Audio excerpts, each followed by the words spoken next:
Welcome to brand new program of Renata PLC Turning the Tides Season 1. আজকে আমরা এখানে এসেছি একটি বিশেষ দিন উপলক্ষে। আমরা জানি আমরা মার্চে আছি। March 8 is the international women's day এবং ইন্টারন্যাশনাল ওমেন্স ডে যে থিম, এবারে যে থিমটা অ্যাক্সেলারেট অ্যাকশন, একটা ডাটায় দেখা যাচ্ছে যেটা ওয়ার্ল্ড ইকোনমিক ফোরামে বলেছেন যে দ্য ওয়ে এখন আমরা যেভাবে চলছি যে জেন্ডার ইকুয়ালিটি নিয়ে 2158 আনটিল এই মানে ওই বছর লেগে যাবে আমাদেরকে জেন্ডার ইকুয়ালিটি, তার মানে at least another 5 generation to reach that level. So এই জন্য এই বছর বলা হচ্ছে যে we should accelerate, we should take action right now so that we can have a gender equality. এবং এই জন্য শুধু women centric na, it has to come from the both genders, so men and women both has to come forward.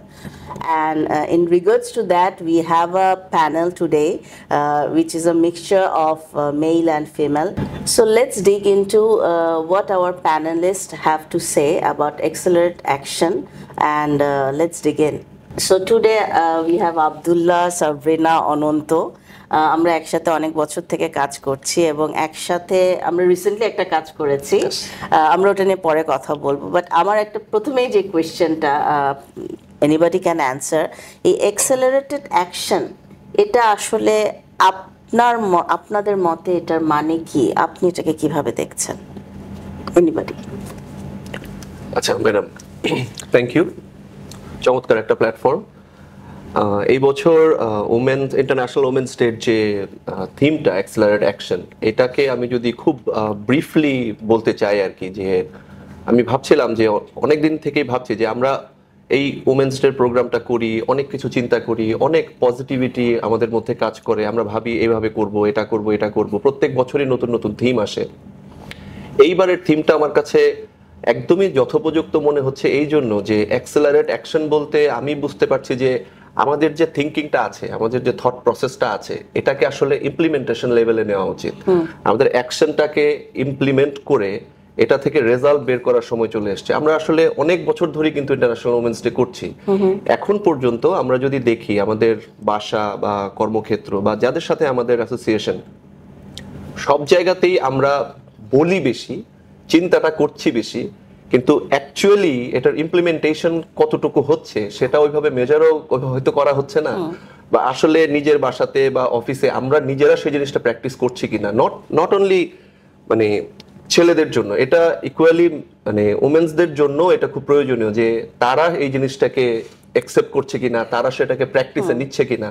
তো এইবারের থিমটাকে যদি আমরা আসলেই মানে অ্যাডাপ্ট করে নিয়ে ইমপ্লিমেন্ট করতে পারি, আমাদের যে পজিটিভ থিঙ্কিংটা আছে রেনাটাতে, আমরা যে কালচারটা এস্টাবলিশ করার চেষ্টা করছি, সেটা professionally as well as in my personal life, in the professional life, এবং যাদের সাথে আমার ওঠা বসা প্লাস অ্যাসোসিয়েশন আছে, এখানে যদি আমরা এটাকে অ্যাকশনে নিয়ে যাই, ইমপ্লিমেন্টেশনে নিই, তাহলে এটার একটা বেনিফিটস পাবো বলে মনে হচ্ছে। এই বছরের থিমটা আমার এই জন্য অনেক বেশি হৃদয়গ্রাহী বলে মনে হচ্ছে আসলে। অনন্ত কয়েকটা জিনিস বলেছে, এর মধ্যে আমি পিক করব। ও কিন্তু শুধু প্রফেশনাল মানে জায়গাটা নিয়ে কথা বলেনি, পার্সোনাল স্পেসেও কথা বলেছে, এবং at the same time he talked about যে আমরা অনেক কিছু বলি কিন্তু আমরা করছি না হয়তো, বা যতটুকু করা উচিত সেইভাবে করছি না। সো আমি সাবরিনার কাছে আসব। So based on what he has shared, আপনি আপনার জায়গা থেকে যদি কিছু অ্যাড করেন, not on that question but in general. Thank you ma'am. আসলে দাদা খুব সুন্দর করে বলেছেন, কারণ আমাদের এই প্র্যাকটিসটা আসলে বাসা থেকে শুরু হওয়া উচিত।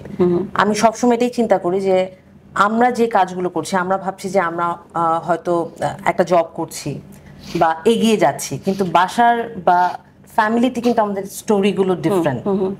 মানে একটা ওয়ার্কিং ওম্যানের কাছে সবসময় কিন্তু এক্সপেকটেশন থাকে যে তুমি অফিসেও যেভাবে কাজ করছো বাসায়ও সেভাবে কাজ করবো, এটাও কিন্তু একটা বায়াস। কিন্তু আমরা কিন্তু এটার মধ্যে থেকে, আমি যখন বাসায় আমার যখন একটা মেয়ে হচ্ছে বা আমার যখন একটা মেয়ে সন্তান আছে, আমি কিন্তু তাকে চেষ্টা করছি যে আসলে আমি তাকে ইন্ডিপেন্ডেন্ট করব, কিন্তু তার মধ্যে কিন্তু আমি বায়াসনেসটা ঢুকিয়ে দিচ্ছি যে আচ্ছা তুমি মেয়ে, তোমাকে সাবধানে চলতে হবে, বা তুমি এটা সার্টেন এই কাজগুলো করতে পারবা না। একটা খেলনা কিনে দেওয়ার সময় আমি কিন্তু তাকে আসলে মেয়েদের খেলনাগুলো দিচ্ছি, বা যেমন মেয়েদের খেলনা দেখেন টার্মটাও কিন্তু we are using, right? So we are using মেয়েদের খেলনা, so unconsciously we are also taught in that way. এবং শুধু যে মানে আমরা যে বলি যে বায়াসনেসের শিকার হচ্ছে ছেলেদের কাছ থেকে বা ছেলেরা আমাদেরকে দিচ্ছে না, এটা কিন্তু খুবই ভুল কথা। আমরাও নিতে পারছি না, কারণ আমাদের যখন আমরা ছোট থেকে বড় হচ্ছে আমাদের থিঙ্কিং প্রসেসে কিন্তু ওই বায়াসনেস গুলো ঢুকে যায়, যে আমরা ওভাবে করে চিন্তা করছি আচ্ছা ঠিক আছে একটা মেয়ে, আমার এটা আসলে করা উচিত না, বা একটা স্পোর্টস ইভেন্ট হচ্ছে একটা ছেলেরই মনে হয় ওখানে যাওয়া উচিত, একটা মেয়ের মানে মেয়ের ফিজিক্যাল কিছু সার্টেন তার ইয়ে আছে, দুর্বলতা আছে, উইকনেস আছে, এটা কিন্তু আমরা শিখে আসছি। কিন্তু এমন কিন্তু ব্যাপারটা না, বায়োলজিক্যাল কিছু ব্যাপার থেকে সেটা ডিফারেন্ট, কিন্তু কিছু জিনিস হচ্ছে আমরা আসলে জন্মগতভাবে বা আমরা ফ্যামিলি থেকে আসলে এই বায়াসনেস গুলো নিয়ে তৈরি হচ্ছি। সো আমরা যতই বড় হচ্ছি, যতই ইন্ডিপেন্ডেন্ট হচ্ছি, কিন্তু দেখা যাচ্ছে এই থট প্রসেস গুলোর মধ্যে দিয়ে আমরা রয়ে যাচ্ছি। সো ওই জায়গাতেই আই থিংক আমাদের অনেক কাজ করতে হবে। এবং এবারকার থিমটাই কিন্তু আসলে এটা যে অ্যাক্সিলারেট, আমি কাজ করব, সবাই মিলে কাজ করব এবং হচ্ছে ইমপ্লিমেন্টেশন করব, যেটা বলছিলেন অলরেডি অনন্তদা। সো এখানে আসলে আমাদের কাজ করতে হবে না। সো আব্দুল্লাহর কাছে যদি আসি যে ইমপ্লিমেন্ট করতে হবে, এখন ওই জায়গাটায় আপনি প্র্যাকটিক্যাল লাইফে, ওটা পার্সোনাল স্পেসেও হতে পারে, আপনি কিভাবে ইমপ্লিমেন্ট করছেন কিনা বা করলেও কিভাবে করছেন? আমার ক্ষেত্রে first of all thank you so much, যে এমন করে কথা বলার প্ল্যাটফর্মটা ভেরি ইম্পর্টেন্ট। কারণ নারী দিবসে নারীরা বলবে এইটাই সবাই ভাবে, এই যে থট প্রসেসেরও এটা একটা পার্ট, যে নারী দিবস মানে শুধু নারীরাই বলবে, তারা র্যালি করবে বা তারা একটু রেবেল হবে, ব্যাপারটা ঠিক তা না। আমি অনন্ত এবং সাবরিনা যেটা বললো যে ইমপ্লিমেন্টেশন বা মেয়েদের খেলনা, আমরা যদি একটু পেছনে যাই, যে এখন আমরা যদি দেখি আমার দাদি নানির ক্ষেত্রে, তাদের ক্ষেত্রে জব করাটাই একটা রীতিমতো মানে ভূমিকম্প হওয়ার মতো একটা ব্যাপার ছিল, সংগ্রাম ছিল। হয়তোবা আমাদের মা খালারা কিছুটা, সবাই পারেননি, অনেকেই জব করেছেন বা তারা ঘরের বাইরে এসে ফ্যামিলিতে কন্ট্রিবিউট করার মতো তাদের কিছুটা সুযোগ হয়েছিল, সবার ক্ষেত্রে না। যদি আসি আমাদের বন্ধুরা বা আমাদের সহকর্মী বা আমাদের সহধর্মিনী যিনি আছেন বা আমার বোনদের ক্ষেত্রে যদি বলি, তারা সাকসেসফুলি অনেকে জব করছেন, কিন্তু এখনো কিন্তু তাদের এই থট প্রসেসে বা তাদের বাসা থেকে হোক, যে কোনো জায়গা থেকে একটা কথা শুনতে হয়, তুমি মেয়ে মানুষ, চাকরি করছো ঠিক আছে, সাবরিনা যেটা বললেন, বা অফিসে একটু মেয়ে মানুষ, তোমাকে একটু সামলে চলতে হবে, সবার সাথে হেসে কথা বলো না, তাহলে তোমাকে একটু ডিফারেন্ট মনে করবে, এমন অনেক কিছু আমরা শুনি। আনফরচুনেটলি আমরা পুরুষটা এমন ভাবিও, এটা আমাদেরও পুরুষদেরও একটা ব্যর্থতা এখনো আছে। আমরা কিন্তু প্রতি বছর দিবসটা পালন করি বা আমরা 20 বছর আগের থেকে এখন অনেক কিছু করছি, কিন্তু ম্যাম যেটা বললেন যে সমতায় ফিরতে গেলে এখনো আমাদের প্রায় একটা বড় সময়, 5টা জেনারেশন পার করতে হবে। তো আমার মেয়ে, তাহলে আমি দেখছি যেটা, যে আমি আমার মা যেটা পাইনি আমার মেয়েও সেটা পাচ্ছে না, হয়তোবা একটু বেশি পাচ্ছে। তো আমার কি চাই, আমি চাই আমার সন্তান, আমার মেয়ে যেন সমান ভাবে একটা নারী পুরুষ সমান অধিকার নিয়ে পৃথিবীতে বড় হোক। তাহলে ওর অধিকারটা নিশ্চিত করতে গেলে আমাদের এই অ্যাকশনটাকে ত্বরান্বিত করতে হবে। তো এখন থেকে যদি আমরা এই ত্বরান্বিত করার ক্ষেত্রে এই থট প্রসেসটাকে আগে আসলে চেঞ্জ করতে হবে, যে মেয়েদের খেলনা, মেয়েরা এটা করতে পারবে না, এটা করা উচিত না। আমরা এখন অনেক ভাইরাল হয় এমন অনেক ইস্যু দেখি, যে একটা মেয়ে, একটা ছেলে যে কাজটা করছে সেটা নিয়ে কোনো ইস্যু নাই, বাট ওই কাজটা একটা মেয়ে করলে এটা নিয়ে অনেক ধরনের তুলকালাম হয়, হইচই হয়। তো সো থট প্রসেসটাতে কোনো জায়গায় নেই, হয়তোবা যারা হইচইটা করে তাদের বাসায়ও মেয়ে আছে, তো তারপর আমরা এই হইচইটা করি, কারণ এখনো ওই জায়গাটাতে আসলে নাই। তো এই বলে বলে কয়ে কয়ে আসলে হয় না। এজন্য যেটা করতে হবে, যে আমার সন্তান বা আমার মেয়েকে যদি আমি সমান অধিকারটা পাওয়ার আশা করি, তাহলে আসলে আমাকে এই অ্যাকশনটা এক্সেলারেট করতে হবে। আমার মনে হয় অনেক ক্ষেত্রে আমরা এই জিনিসটাও, যেটা it's okay that at least females are getting appreciated, but অনেক সময় ওটা থাকে কি আই ওয়াশের মতো হয়। সো ওই জায়গাটা I think we have to be more real, যে আসলে আমরা অ্যাপ্রিশিয়েট আসলেও রিয়েল অর্থেই করছি, জাস্ট আই ওয়াশের জন্য করছি না। আমরা রিসেন্টলি আমি আবদুল্লাহর ইয়েতে একটা বলবো যে আমি যেহেতু ব্র্যাকে কাজ করেছি, so I was fortunate enough to work with Abed Bhai for some time. So উনি একটা কথা বলতেন এই জেন্ডার ইকুয়ালিটি নিয়ে, যে কথা হয় না যে হ্যাঁ মেয়েরা এত ইকুয়ালিটির কথা বলে কিন্তু বাসে তো আবার আলাদা সিট চায়, লাইনে দাঁড়াতে গেলে আলাদা লাইন চায়। হ্যাঁ, তো তখন উনি একটা কথা বলতেন যে this is called positive discrimination, because we are so backwards. So আমাদের এই ফিমেলদের আমাদের সামনে আগাতে হলে আমরা ডিসক্রিমিনেট করছি, and this is called positive discrimination, so that we can bring them in the same line. So I really মানে আমি ওই ব্র্যাকের ওই অভিজ্ঞতা আমার সারা জীবন, আমার এই জেন্ডার সম্পর্কে আমার পুরো ধারণা আমাকে কিন্তু অনেক চেঞ্জ করেছে। আমরা যদি এখন একটু ব্যাক করি, আমরা recently we have done introduce Renata Mentorcraft, right? And যেখানে আমরা চারজনই অ্যাজ আ মেন্টর ছিলাম with a bunch of young people, এবং specifically we started this program for the female employees of Renata. তো আমি প্রথমে আমাদের দুই মেন্টর যারা মেল আছে, আমি দুটো কোয়েশ্চেন করতে চাচ্ছি। একটা হলো অনন্ত যদি প্রথমে শেয়ার করেন যে এই যে ফিমেল গ্রুপটাকে আপনি মেন্টরশিপের ভিতর দিয়ে নিয়ে গেলেন ফর ফিউ মান্থস, আপনি এবং অল অফ দেম আর আমরা যেটা বলি জেনজি না, সব একদম এই সময়ের একদম টকবকা সব তরুণী আমাদের টিমে কাজ করছে।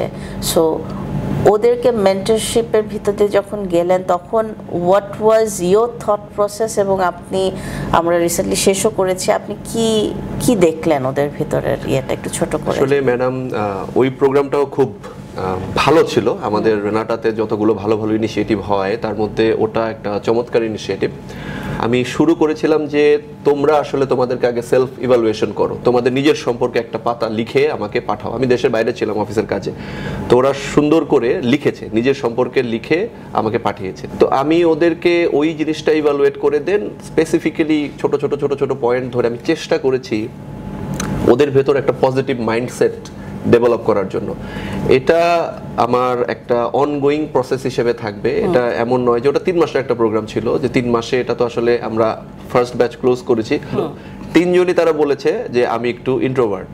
তো কথা ছিল যে ইন্ট্রোভার্ট হতে তো কোনো সমস্যা নাই, এবং আপনিও ম্যাডাম ক্লোজিং সেশনে বলেছিলেন মানে being introvert is not a sin, মানে এটা হওয়াতে কোনো সমস্যা নেই। নিজের উপর থেকে কনফিডেন্স কখনো লুজ করা যাবে না, কখনোই মনে করা যাবে না আমি পারবো কি পারবো না, চেষ্টাটা চালিয়ে যেতে হবে, মাইন্ডসেটটা পজিটিভ রাখতে হবে, এবং ওই চিন্তা মাথা থেকে সরাই ফেলতে হবে যে আমি মেল ফিমেল বা ওরকম কিছু। Think your self as an employee, think your self as a performer.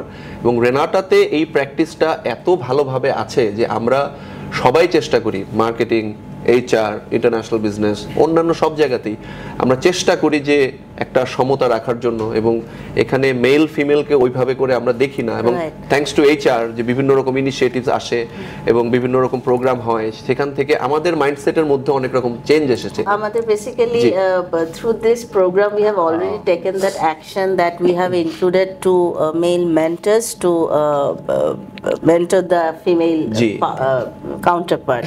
So action আমরা অলরেডি গিয়েছি।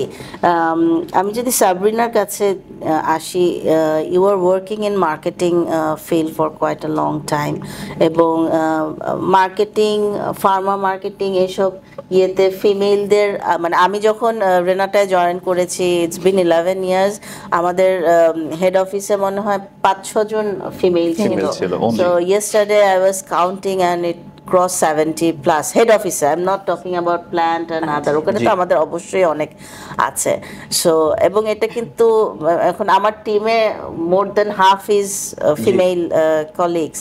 সো আপনি যখন কাজ করছেন এবং আপনার মেজরিটি কলিগসরা হলো মেল, সো ওখানের প্রথম দিকে সাবরিনা এবং এখনকার সাবরিনার এই যে জার্নির ভিতরে কখনো কোনো চ্যালেঞ্জ ফেস করেছেন কিনা, এবং করে থাকলে how have you overcome? I think যারা আমাদের শুনছে, ফিমেল অডিয়েন্স যারা আছে, মার্কেটিংয়ে যারা আসতে চাচ্ছে, হয়তো তাদের জন্য ওটা হেল্পফুল হবে। Thank you ma'am. আসলে আমার জার্নিটা শুরু হয়েছে 16 ইয়ার্স ব্যাক। সো যখন আমি প্ল্যান করলাম যে মার্কেটিংয়ে আসবো, সো আমার ফ্রেন্ডরাই কিন্তু বলছিল যে, বা ইউনিভার্সিটি টিচাররা, যে মেয়েরা তো আসলে ফ্যাক্টরিতে কিউসিতে ভালো আছে, পিডিতে ভালো আছে, তুমি মার্কেটিংয়ে কেন যেতে যাচ্ছ?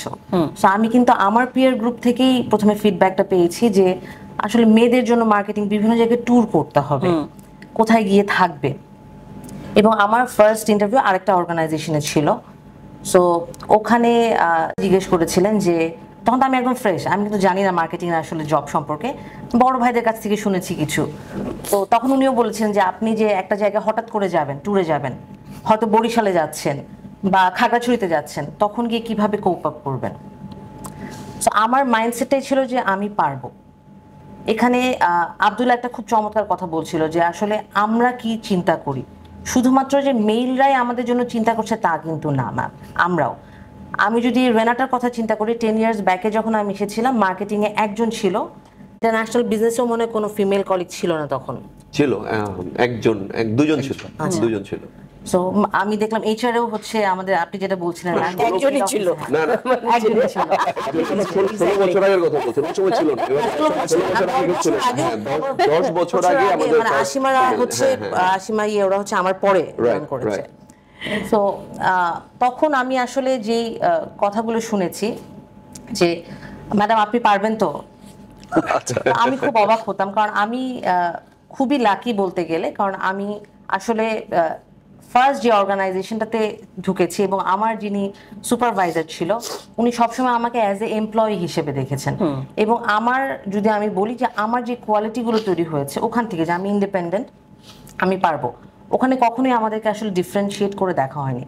কিন্তু কিছু জিনিস, এটা আমি এবং প্রত্যেকটা মেয়ে যেটা ফেস করে, এটা কিন্তু অলরেডি আব্দুল্লাহ খুব সুন্দর করে বলছিল যে মেয়েদের কিছু বায়াস আসলে চলে আসে, যে একটা মেয়ে কাজ করলে অ্যাপ্রিসিয়েট করতেও হয়তো সুপারভাইজার একটু ভয় পায় যে বায়াস ভাববে আমি একটা মেয়েকে অ্যাপ্রিসিয়েট করছি।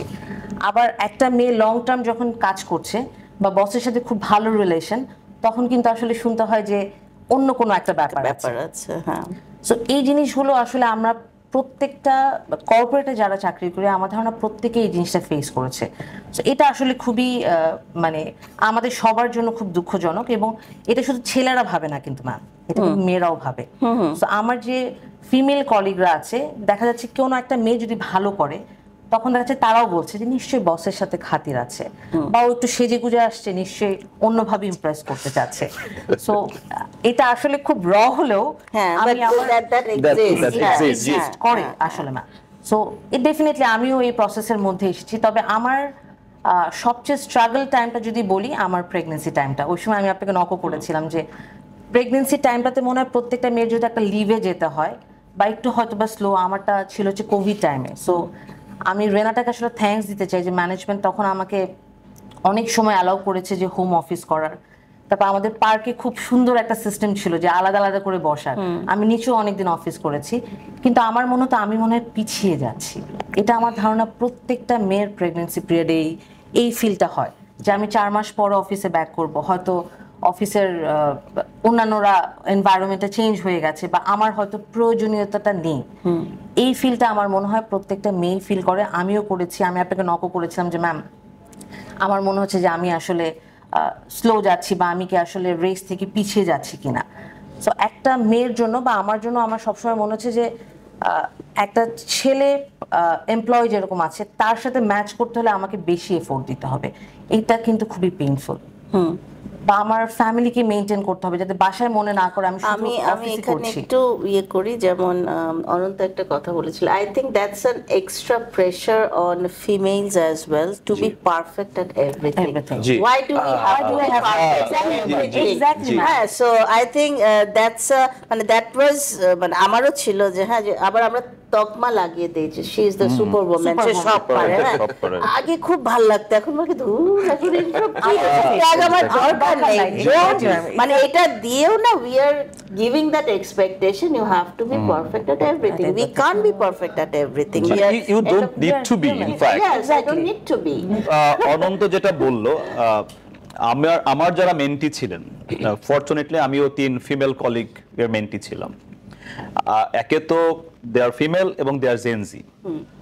এদের সাথে কাজ করতে গিয়ে আমি প্রথম ঘন্টা খানেক আলাপ করে করে যেটা বুঝলাম যে আমি এদের এনার্জির সাথে আমি আসলে পারবো না। কেন পারবো না? যখন আমি ইন্ডিভিজুয়াল গল্পগুলো শুনলাম যে ও অফিস করে এবং in the career they are doing well, তার মানে তারা কাজটা খুব অনেস্টির সাথে এবং ডেডিকেটেডলি করে। তারপরে বাসায় গিয়ে কি করে দেখলাম যে মানে একজন, এই জিনিসটা একটু যদি আমরা অন্যভাবে দেখি যে একজন ফিমেল এবং মেল এমপ্লয়ির মধ্যে ডিফারেন্সটা কোথায়। একজন ফিমেল এমপ্লয়ি অনেক বেশি ডেডিকেটেড এবং এনার্জেটিক, আর এটা আমার ব্যক্তিগত মতামত। হ্যাঁ, প্রুভেন ডাটা। বিকজ আমি বাসায় গিয়ে আসলে কি করি আর ওরা বাসায় গিয়ে কি করে। জি, ও এখানে একটা অফিসে ওর কাজটা সামলায়, এর থেকে বড় একটা অফিস ও বাসায় সামলায়। জি, তার মানে ওকে যদি একটু অ্যাপ্রিশিয়েট করা যায়, একটু যদি প্যাট্রোনাইজ করা যায়, বা ওর যে অবস্টাকল গুলো আছে, অবস্টাকল গুলো কি ছিল, ওই যে ও অলওয়েজ একটা প্রেসারে থাকে যে আমাকে এটা শেষ করে বাসায় যেতে হবে, বাসায় গিয়ে এটা করতে হবে। ওই জায়গাটাতে যদি আমরা মানসিকভাবে তাকে যদি আরেকটু হেল্প করতে পারি, এই মানুষগুলা, ওই ফিমেল এমপ্লয়িটা আমাদের সোসাইটিকে অনেক বেশি কন্ট্রিবিউট করতে পারে, পারফর্ম ভালো করবে। ডেফিনেটলি ম্যাম যেটা বললেন যে ম্যাম যখন জয়েন করে 11 বছর আগে 5 or 6 ফিমেল এমপ্লয়ি, এখন অলমোস্ট 50-50 আমরা বলতে পারি। 11 বছর আগে রেনাটা আর এখন রেনাটা, এই ডেটাই তো বলে যে আসলে যদি নারীকে সমতা দেওয়া হয় তাহলে কত বড় চেঞ্জ হতে পারে। 11 বছর আগেও Renata was a big company, but now we are going to be multinational company. So এই যে প্র্যাকটিসটা, এটা ডেটাও বলে আমাদের কোম্পানির ক্ষেত্রেও যে নারীকে যদি আমরা সামনে এগিয়ে দেই, সমতা করি, তাহলে আমরা সবকিছুতে এগিয়ে যাব। আমাদের তো অনেক ডিপার্টমেন্টই আছে যেখানে মানে ইয়াং ডিবি টিম আমাদের led by female and the team is female, so it's a good change that we are saying, and এটা consciously we have done it. That's the main, I think, beauty of Renata, that we are consciously doing it. So ওই জায়গাতে আমাদের কনসিয়াসনেসটা বোধহয় মানে সব ক্ষেত্রেই আমাদের আনতে হবে। আমাদের চিন্তাতে ম্যাডাম মানে অনেক চেঞ্জ চলে এসেছে। যেমন ইন্টারন্যাশনাল বিজনেসের কথা যদি বলি, আমার তো কাজ বাংলাদেশ বাদে, মানে আব্দুল্লাহ ভাই, সাবরিনা, পুনরা তো বাংলাদেশ মার্কেট নিয়ে, আমার কাজ বাংলাদেশ বাদে রেস্ট অফ দ্য ওয়ার্ল্ড হচ্ছে আমার মার্কেট। সো আমার টিমে এখন 6 জন মেয়ে কাজ করে, যেটা সাবরিনা আপা বললো যে উনি যখন জয়েন করেছিল তখন আসলে একজনও ছিল না। তো 6 জন মেয়ে যে কাজ করে, এদের মধ্যে থেকে মানে এখন আমার কাছে মনে হয় না, এবং আরো অনেক কয়েক বছর আগে থেকেও মনে হয় না যে একজনকে পাঠিয়ে দিলাম শ্রীলঙ্কাতে যে তুমি যাও, গিয়ে 10 জন ডক্টর ভিজিট করবা, একটা সিএমই অর্গানাইজ করবা, এই জিনিসগুলো করে আসবে। আমি শুধু এখান থেকে সাজিয়ে দিলাম, ওর সাথে কিন্তু এখন আর যেতে হচ্ছে না। ইভেন প্রত্যেকটা মেয়ের মধ্যেও ওই মাইন্ডসেট চলে আসছে যে বস আপনি যেখানে পাঠাতে চান আমাকে বলেন, আমার আফ্রিকা যেতে হবে, আই ক্যান গো।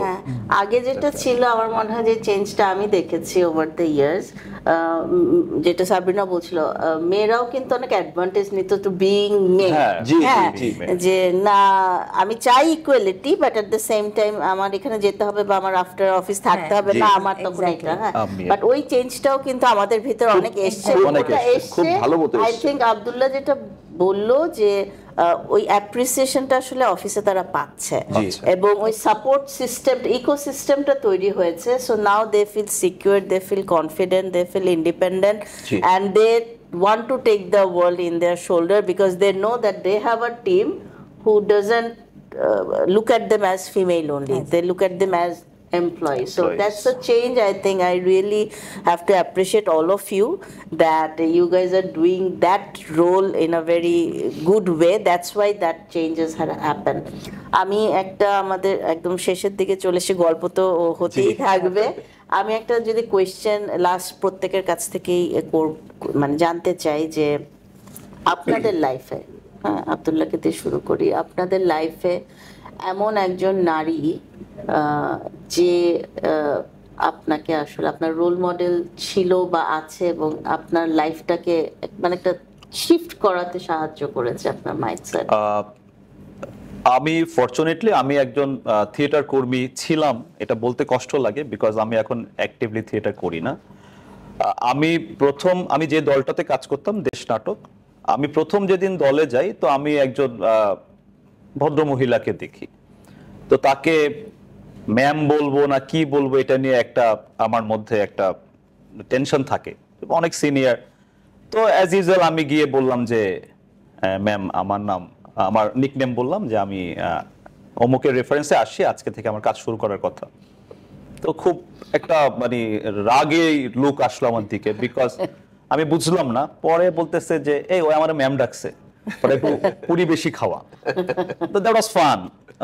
পরে যেটা জানলাম উনি আমাদের সবার আপা, আমরা ওনাকে নিশাত আপা বলতাম।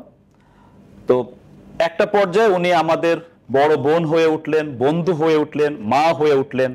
তার শাসন, তার বকা, ওই মানুষটা পৃথিবীতে নেই। আপনারা পবিত্র রমজান মাস, আপনারা দোয়া করবেন তার জন্য। আমি তার বকা প্রতিদিন মিস করি, এবং তার থেকে আমি যে জিনিসটা শিখেছি যে সমস্যা থাকবেই, বাট এটা নিয়ে বসে থাকার মানে নেই। এটাকে উতরে যাওয়ার চেষ্টা করতে হবে, এটাকে নিয়ে জীবনটাকে পার করতে হবে। এবং আমার ব্যক্তিগত জীবনে আমরা যে চ্যালেঞ্জগুলো ফেস করি, থাকে না অনেক ব্যক্তিগত চ্যালেঞ্জ, প্রফেশনাল চ্যালেঞ্জ, ওই সময় একটা রেবেলিয়াস একটা অ্যাটিটিউড দরকার হয় যে না এটা হবেই, আই ক্যান ডু ইট। এই জিনিসটা আমি শিখেছি ওই মানুষটার কাছ থেকে। তো সো আমার জীবনে যদি আমরা বলি, ডেফিনেটলি অনেক নারীর অবদান আছে। আমার মার একটা বড় ভূমিকা আছে আমার জীবনে, এটা আমি খুব অহংকারের সাথে বলি আমার বন্ধুদের কাছে, আমার ভেরি মাম্মাস বয়। বাট জীবনের প্রবলেমগুলোকে ফেস করে সামনে এগিয়ে যাওয়ার যে অনুপ্রেরণা আমি আমার সেই বড় বোন নিশাত আনোয়ার ওনার থেকে পেয়েছিলাম। Thank you. অনন্ত ম্যাডাম, আমি আব্দুল্লাহ ভাইয়ের মতো এত স্পেসিফিক্যালি বলতে পারছি না। আমার কাছে মনে হচ্ছে যে আমার জীবনের অধ্যায়গুলো যদি চিন্তা করি, বিভিন্ন অধ্যায়ে আমাকে আসলে বিভিন্ন মানুষ ইনফ্লুয়েন্স করেছে। ছোট থেকে যখন একটু বুঝতে শিখেছি তখন দেখেছি যে ডেফিনেটলি মাকে দেখেছি প্রথম, মানে উনাদের একটা আলাদা ডাইনামিক্স ছিল যে ওই সময়তে ওনারা হয়তো জব করতেন না, ওনারা ফ্যামিলি মেনটেন করতেন এবং এত স্ট্রিক্টলি এবং এত সুন্দর করে মেনটেন করতেন। আমার বাবা খুব রাগী মানুষ ছিলেন, বাবার সাথে যখন রাগারাগি হতো তখন আমার মাকে একটা কথা বলতে শুনতাম। আমি কালকেও এটা একজনকে বলছিলাম যে দেখো আমার সাথে রাগারাগি করবা না, আমি কাজ করি ভাত খাই। তো এই ডায়লগটা আমার সারা জীবন মনে আছে যে she is contributing. It's not like যে আমি তোমার ফ্যামিলিকে সামলে রাখছি, ছেলে মেয়েদেরকে পড়াচ্ছি। আমার মা আমাদেরকে ক্লাস 5 পর্যন্ত কোনো টিচার রাখতে দেন নাই, নিজেই আমাদেরকে পড়িয়েছেন। তারপরে আমরা টিচারের কাছে গিয়েছি, নিজে পড়াতেন, নিজে ফ্যামিলি মেনটেন করতেন, রান্নাবাড়ি করা সবকিছু নিজে করেছেন। সো কাজ করি ভাত খাই, এই কথাটা আমার খুব মনে থাকে। দেন সময় এসছে সামনে, আমার বোন বড় হয়েছে, আমার বোনের একটা অনেক বড় ইনফ্লুয়েন্স আছে আমার লাইফে। ইনফ্যাক্ট আমার ফার্মাসিস্ট হয়ে ওঠার পেছনে ওর একটা অনেক বড় অবদান আছে ডেফিনেটলি। তারপরে আমার জীবন সঙ্গী যে এসছে, সে আমাকে সব সময় সাপোর্ট করে যাচ্ছে, এখনো সাপোর্ট করে যাচ্ছে। মানে ওর সাপোর্ট ছাড়া তো সামনের দিকে আগানোটা টাফ হয়ে যায়। সো আমি যেটা বলি যে আসলে স্পেসিফিক্যালি একজনের কথা না বলে আমার কাছে যেটা মনে হয় যে আমার লাইফের বিভিন্ন সময়তে বিভিন্ন মানুষ আমাকে ইনফ্লুয়েন্স করেছে। ইভেন অফিসে আমাদের কলিগ যারা আছেন, প্লাস আমাদের এইচআর এর হেড নিশবাত ম্যাডামের মতো পজিটিভ মাইন্ডেড এইচআর এর হেড থাকার কারণেও আমরা অনেক ধরনের নতুন ডাইনামিক্স দেখতে পাচ্ছি। এগুলো আমাদের ইনফ্লুয়েন্স করে ম্যাডাম। এবং আমার থ্রু আউট দ্য লাইফ আমি আমার অনেক টিচারদের সান্নিধ্যে এসেছি, মেল টিচার হোক, ফিমেল টিচার হোক। অনেক ফিমেল টিচার আছেন ইউনিভার্সিটিতে, স্কুলে, কলেজে, যাদেরকে দেখেছি এবং যাদের কাছ থেকে আমি অনেক পজিটিভ ভাইব পেয়েছি ম্যাডাম। সো এটা স্পেসিফিক্যালি আমি একজনের কথা বলছি না, বিভিন্ন ক্ষেত্রে আমি বিভিন্ন মানুষের কাছ থেকে যে সাপোর্ট ওয়াইফ দিচ্ছে ওটা বেশি সাপোর্ট হয়, এক্সেলেন্ট অ্যাকশন ওইখানে আরো বেশি হবে। I will call her and ask আমি সবসময় খেয়াল করি যে আসলে আমাদের অ্যাকশনের ইমপ্লিমেন্টেশনটা বাসাতে হওয়া উচিত। হ্যাঁ, আমার ছেলেকে যেমন, কারণ চেঞ্জটা কিন্তু ছেলেদের ক্ষেত্রেই আমাদের করা হবে। হ্যাঁ, ছেলেকে যেমন আমি শেখাই যেটা যে তুমি বড় হচ্ছ, এরপরে প্রেম করো, পার্টনার হবে, বউ হবে, হ্যাঁ, what ever, I don't know what future it holds. একটা হলো রেসপেক্ট করতে হবে এবং কাজ তোমার ওর কাজ আলাদা না। না, So না, you have G. to know everything. ওইটা বাথরুম ক্লিনিং হোক, জি। রান্না করা হোক, ঘর গোছানো হোক। জি। যেহেতু ঘর গোছানো তো অনেক অনীহা দেখা যায়। সাবিনা, হিউম্যান বিইং হিসেবে সবকিছু শিখতে হবে, সবকিছু। সো কোয়েশ্চেনটা তোমার কাছেও না আসলে দাদার সাথে আমার একটু মিল আছে। আমি যদি বলি সবচেয়ে বড় ভূমিকা আমার নানুর, কারণ আমার নানা ভাই হচ্ছে অনেক আর্লি এজে মারা যায়। সো আমার নানুই কিন্তু হচ্ছে সব ছেলে মেয়েগুলোকে বড়, উনি আর্নিং ছিলেন না, বাট ছেলে মেয়েগুলোকে উনি মানুষ করেছেন এবং উনি ওনার দায়িত্ব পালন করেছেন খুব ভালোভাবে। এবং আমরা আসলে খুব ক্লোজ ছিলাম।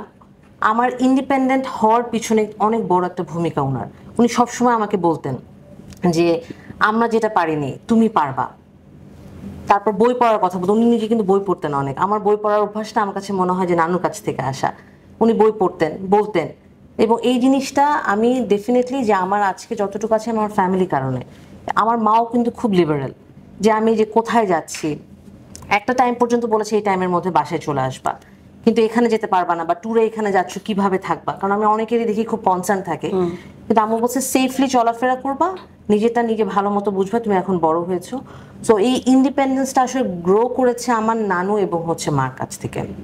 সো আমি ডেফিনেটলি আমার নানু হচ্ছে আমার জন্য আইডল, এবং আমি এখনো তাকে খুব ফিল করি। আমার নানু বেঁচে নেই, সো আমার কাছে মনে হয় যে উনি থাকলে হয়তো আরো কিছু ভালো সময়, বা আমার এই গ্রো করাটা উনি দেখলে ওনার খুব ভালো লাগতো, যে উনি যেভাবে হয়তো চিন্তা করেছে কিছু অংশ আমি করতে পেরেছি, তো এই ভালো লাগাটা হয়তো কাজ করতো না। ওকে। আর আমার জন্য আমি আসলে আমাদের ফ্যামিলিতে মোর ওমেন সেন্ট্রিক। সো আমার মা অনেক স্ট্রং ক্যারেক্টারের একজন, পার্সোনালিটির একজন মহিলা খুবই ছিলেন। পছন্দের, আমারও খুব পছন্দের।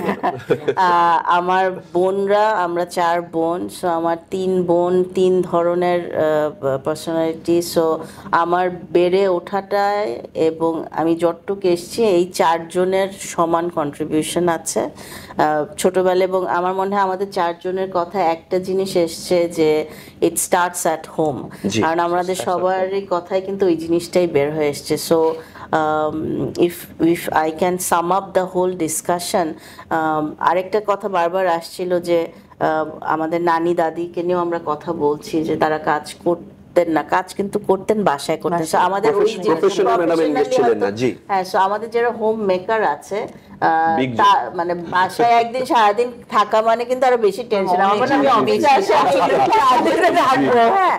সো এটা আরো যারা হোম মেকার আছেন আমি বলবো যে ইউ গাইজ মানে are doing extremely hard work, যাটার জন্য you guys are not getting any payment.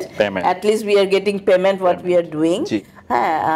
So আমাদের প্রত্যেক কাজ ঘরের বাইরে হোক ভিতরে হোক, আমরা যারাই কাজ করছি আমাদের ফার্স্ট আমার মনে হয় এক্সপেকটেশন থাকবে এবং আমাদের এইখানে কমিটমেন্ট থাকবে যে আমাদের বাসায় আমাদের যারা পুরুষ মেম্বাররা আছে তারা তাদের জায়গা থেকে কি করছেন, এবং বাচ্চারা যারা নেক্সট জেনারেশন আছে আমাদের সবার বাসায় তারা আসলে কি দেখে বড় হচ্ছে। তারা যা দেখে বড় হচ্ছে তারা কিন্তু সেটাই হবেন ভবিষ্যতে। সো আমরা ওই জায়গাটায় ঠিক করি, অ্যাকশনে যাই, এবং আমরা যখন বাসায় শিখবো, বাসায় যদি আমরা ওটা প্র্যাকটিস করি অটোমেটিকলি আমরা কিন্তু অফিসে এসে ওটাই করবো। সো আমাদের প্রত্যেকের আন্ডারে অনেক ছেলে মেয়ে কাজ করছে। If they see that their leader thinks like in this way, works in this way, এবং তারা আসলেও কোনো অসমতা রাখে না, তখন এইটা কিন্তু আমাদের একজনের ভিতরে আর নেই। তখন আমাদের আন্ডারে 15 জন 20 জন 100 জন যারাই কাজ করছে সেটা স্প্রেড হচ্ছে। So we are working like মানে মেডিসিনের মতো কাজ করছি আমরা, হ্যাঁ, for our team. So let's think in that way. You guys are already doing that, and thank you to each one of you to contributing the way you are contributing for Renata and building up the next future generation for us. And I hope with this discussion we had, it will be an eye opener for some of the people at least, and they can take something from this discussion and starts implementing that thing. Hope so. Hope for the best. For the best. So thank you, and আন্তর্জাতিক নারী দিবসের অনেক অনেক শুভেচ্ছা। আপনাদের শুভেচ্ছা, সব নারীদের শুভেচ্ছা, নারীদের শুভেচ্ছা, সবাইকে শুভেচ্ছা। এবং থ্যাংক ইউ ম্যাম যে এরকম একটা আসলে টক মানে করার জন্য। আমরা নিজেদের মধ্যে যেটা বলছিলাম যে আমাদেরকে ইমপ্লিমেন্টেশনের পার্ট কিন্তু আসলে জানানো যে আমরা সাপোর্ট করছি, Right. এটার একটা পার্ট হচ্ছে যে সবাইকে জানানো যে we are supporting, we are acting, আমরা আমরা action-এ অ্যাকশনে আছি, আমরা action-এ আছি, অন্যরাও হ্যাঁ, অ্যাকশনে আছে। চেঞ্জের আমি একটা লাস্ট নিয়ে আমার এখন মনে পড়লো যে ইন্টারন্যাশনাল ওমেন্স ডে সবাই বলছিলেন যে আমরা পালন করি রেনাটায়। আমার মনে আছে আমরা Men's Day পালন করি। হ্যাঁ, Men's Day পালন করি। 2015-তে first time we celebrated international women's day. So যদিও আমাদের রেনাটার বয়স 31 বছর, বাট আমরা 15-তে স্টার্ট করেছিলাম এবং ইট ওয়াজ আ হিউজ স্টেপ সবাইকে কনভিন্স করে এই স্টার্ট করা, এবং অনেক ধরনের চ্যালেঞ্জ এসছে, বাট এখন ইটস লাইক কেন হচ্ছে না, কেন হচ্ছে না, মানে এবং আমরা accelerate করছি। দেখা যাচ্ছে যে অ্যাকশনে গেলে সেটা আসলে ইউজফুল হয়ে যাচ্ছে, it takes time, but it time. happens. So thank you all. Thank you